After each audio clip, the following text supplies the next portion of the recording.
Students can use ChatGPT or large learning models to generate entire papers, and it's hard to check. It's hard to catch, right? I can't think of a worse storm than what we're dealing with now as professors and students.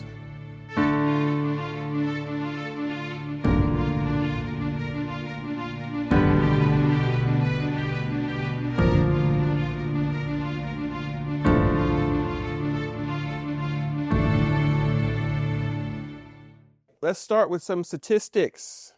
79% of adults in the United States can read. So that number's not great. That means 21% of adults in America cannot read, like no reading skills whatsoever. So we got some work to do, but 79%, that number seems okay. We can deal with it until you get the other numbers.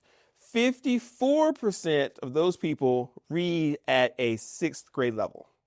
Gets worse, 20% of Americans read at a 5th grade level. So those numbers are not great at all. And it gets even worse. For students, in 2012, 27% of students said they read for pleasure. In 2023, that number dropped to 14%. So, just looking at those numbers, we have a lot of students who don't read much. We have a lot of students that don't write much.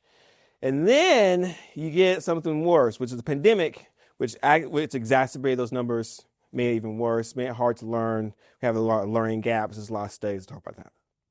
Then you get even worse, which is we get generative AI and large learning models, which allow students to go to a computer, type in a couple commands, and they get an entire paper. Now, students have always been tempted to cheat. I remember when Wikipedia first came out, students would copy and paste in that. It was no big deal. We dealt with it. But now, English professors are having to deal with the fact that students can use a ChatGPT or large learning models to generate entire papers, and it's hard to check. It's hard to catch, right? And I can't think of a worse storm than what we're dealing with now as professors and students. So let's talk about what we do to address that. I mean, the first thing I think all of us do, is tell students to be prepared to not only read and write, but also to communicate. What we do in the class is we teach you not what to think, but how to think, which is much different because this puts the onus back on you. A lot of students think that our English classes are all about punctuation and grammar and format. And yeah, that's true. That's the foundation of our classes, but that's not all they gain. We read in our classes. We read a lot. We understand that reading, we interpret that reading, we analyze that reading, and only after that do we respond to that reading. And why is that important? Because we spend most of our lives scrolling through reels and watching and listening and sometimes instinctually just responding to that text, right? So we don't want to do that. So what we do in our classes with our text, what we do with our reading, is that we help students more deeply understand the content that they're consuming. And then that helps them with decision-making related to that content. That actually helps all of us not be misled, which happens a lot, right? So misinformation, disinformation, fallacies, all the stuff that we cover in our classrooms. Excuse me. And while writing is at the center of our courses, it's not the only thing that we do. It's just a vehicle to express thoughts to others. And then what we do with that text after we respond to it and after we look at it and we analyze it and we understand what we're looking at, we try to understand how the world around us starts to work and how it functions with the content that we're looking at.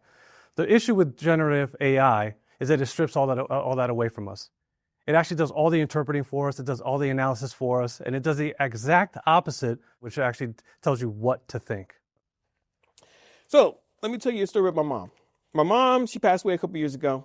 And she taught me how to read. When I first started in school, I couldn't read that well, couldn't write that well. I mean, if I saw the words like look at Billy run, I couldn't read that. So after my sisters went to bed, my mom, would sit up with me. She would read the text with me. We would practice it. We would work on it. And it was a real struggle. On top of that, I had to take speech language classes because I couldn't speak very well.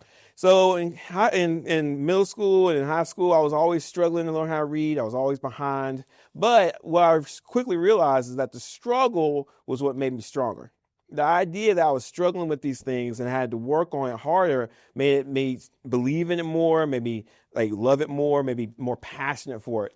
And a lot of times it can be kind of overwhelming. Like I remember when I first saw Shakespeare, I thought it was like a whole different language. I had no idea how I was going to read the Shakespearean text. But after a while, the ability for me to read that allowed me to grow and develop as a student. And I think as English professors, we need to do a better job explaining what our classes do. We're always going to teach writing. That's never going to change. But we teach critical thinking skills. We teach information literacy. We teach all kinds of different skills that everyone needs in all their classes. So if you have sociology, psychology, biology, any of those classes, you need the fundamentals of English to help you through. And again, writing is important. It's always going to be something we do. But now, because of generative AI, I think it's important for us to explain why we teach this in our classes. So like Jarvis, I wanted to kind of go through some of my own background and my own struggles. So I was born in Argentina, and Spanish was my first language because it was the only language spoken at home. So I struggled to learn English. I struggled to write in English and read in English because my mom at the time, unfortunately, couldn't help me. So I struggled for a long time, up until about middle school. And even then, I always felt like I was never on the same level as my peers. Even though I grasped the language pretty well, I had a lot of friends who all spoke English and everything looked okay, my grades didn't reflect that. They reflected more of the struggle of me trying to maintain that level that everyone else was at. It wasn't until high school that really I started to think, I need to change things. I have to change the way that I view the world around me. So I started to read everything that was assigned to me, every single thing. I did everything that they asked me to do, and that helped me write better. So the more I read, the more I wrote, and the more I wrote, the better I became. And through that, it started to change the way that I viewed the world, and it actually changed the way that I viewed my own future. I was tired of having not only poor grades, but I was tired of being left behind, of feeling less than. So doing all this helped me kind of push myself forward and do a little bit more. So the more that I read and the more that I learned around not only the stuff that I was being taught in school, but I learned about the world around me, which then helped me learn how to navigate that life. And like Jarvis, that struggle pushed me to work harder. It pushed me to want to learn more, to continue to push and move into a direction that I felt more comfortable with. So every time now that I walk into a classroom and I look around at all the students, I think back to the days in kindergarten all the way up through 5th grade, where the teachers all sounded like the adults in Charlie Brown cartoons, you know, like wah, wah, wah, wah, right? And I think, look how far I've come. And it only happened because of school, because of reading, because of writing. All of that helped me get to the point where I am right now. And if it hadn't been for that, if I'd taken the easy way out, I probably wouldn't have been in the same place. So how do we move forward? Well, let's start with critical thinking skills.